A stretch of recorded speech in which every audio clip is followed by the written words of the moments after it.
What's up, guys? It's Idiot Stick, and I'm gonna get right into it and answer a question I was asked this morning on Twitter from my man RobbBCO in regards to the announcement of a fall release of Ghost Recon Wildlands PvP.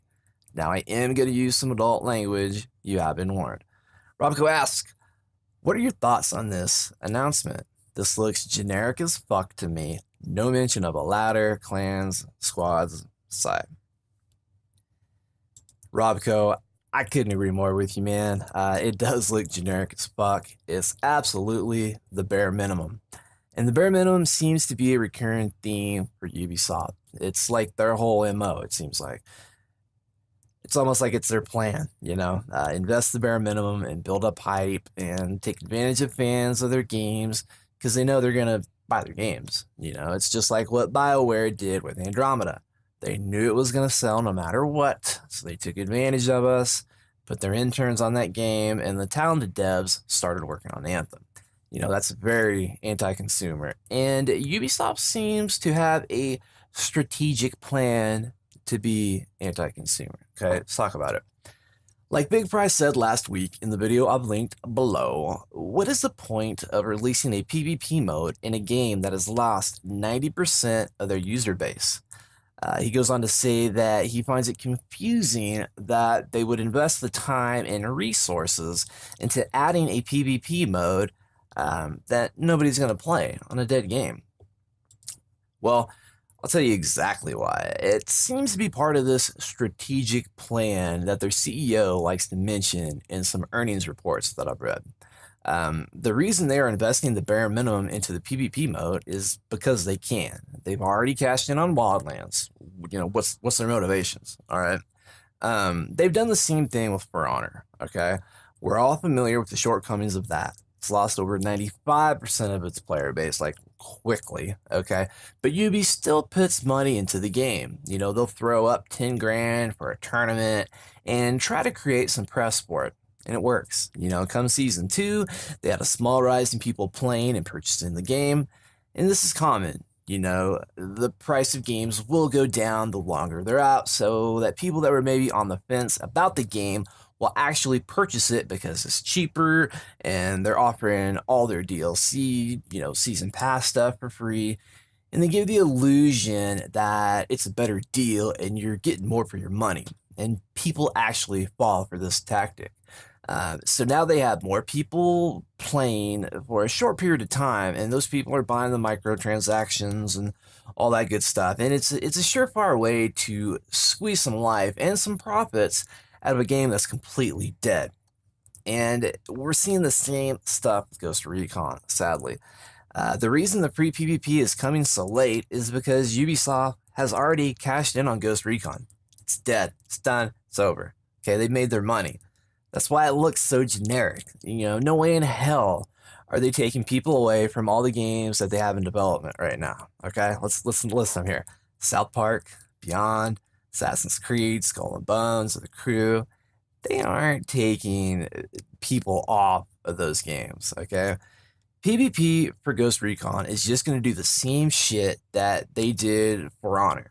With For Honor, rather. They'll create another illusion that now that the game is cheaper and includes PvP, that you're getting more bang for your buck, and they'll bring more people into the game to create more profits. I guarantee you they have the interns working on that game. I guarantee you it's going to have all sorts of problems. It looks generic as fuck, exactly like RobbBCO says. But it's good press. We're all talking about it, right? And they will be able to squeeze some more money out of another dead game. So my man Big Fry is a huge inspiration to me. In the video I linked below, he was confused why Ubisoft didn't just wait and release Wildlands later in the year with PvP included. Okay, makes sense, right? I mean, it was obviously rushed, I'll tell you exactly why, okay? Well, my theory at least. So I was looking over Ubi's earnings reports for the past few years, which is staggering. I found an article that I'm going to read a few quotes from Ubi's CEO. All right. Now, this is dated in May of last year, a month after their fiscal year ended. Okay. We ended fiscal 2015-2016 on a very positive note, Having effectively executed our plan, the performances delivered by The Division and Far Cry Primal exceeded our expectations. I can hardly say that without laughing, okay? He goes on to say, now listen, since our initial public offering 20 years ago, we have built one of the world's leading players in the entertainment industry and have created significant value for our shareholders with a 14-fold increase in the company's share price. Thanks to these repeated successes, we have demonstrated our capacity to effectively implement and execute our strategic plan. As a result, we are now entering a new phase of expansion with strong value creation for our shareholders. All right. Proves right there that they aren't making games for us, okay? They're making games purely for profit, purely to keep their shareholders happy. And that's why all their moves, everything they do seems so fucking confusing, okay? Now, to answer Big Fry's question, the reason they didn't wait and release Ghost Recon with PvP is because Ghost Recon and For Honor got behind and they were going to release in this fiscal year, okay? So they had to cut corners in order to keep the shareholders happy and execute their strategic plan that included huge profits for the last fiscal year. So in the case of For Honor, that's exactly why they didn't have dedicated servers, because it saved them a bunch of money, maximized their profits. Okay, they're not dumb, okay, just because they do dumb things.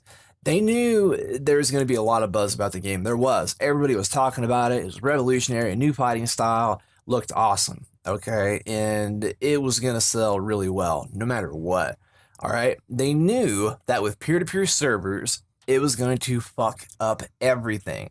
But going that route saved them money to maximize their profits. And I mean, they could release the game during last fiscal year, which was like the most important thing, okay? They had to do whatever it took to release that game during last fiscal year to keep the shareholders happy, even though it meant ruining the game, okay? And they're doing the same thing with Ghost Recon. That's exactly why they didn't wait and include PvP in the launch. The game had to release during last fiscal year, and it launched like middle of March, I believe. For Honor released a little before that. But they were both rushed out, okay?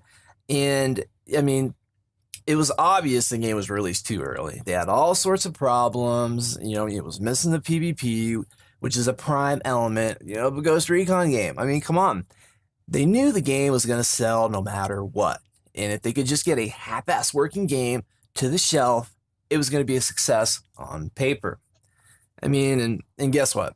Wildlands and For Honor sold a fucking metric shit ton of copies. I mean, it worked, you know?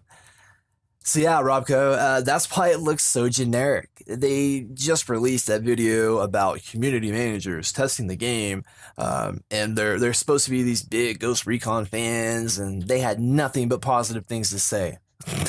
My ass, okay? If you believe that for a second, you're a fool. I got some snake oil to sell you, all right? They're just trying to create that illusion to get them one last surge in sales for a dead game, and it works. They're like the Houdini of the gaming industry. We all remember what happened to Houdini, though, all right? But guys, I'm sorry that went so long. Thank you so much for listening. Shout out to Big Fry and the FryNation, the stream team. Oh, which reminds me, I'm about to be streaming regularly. Shout out to RobbBCO for the question, and Tyzilla, my man. Congratulations on getting that money raised, brother. Like, gave me goosebumps when I read Fry's message this morning. I love you guys all, and I'll catch you on the next one.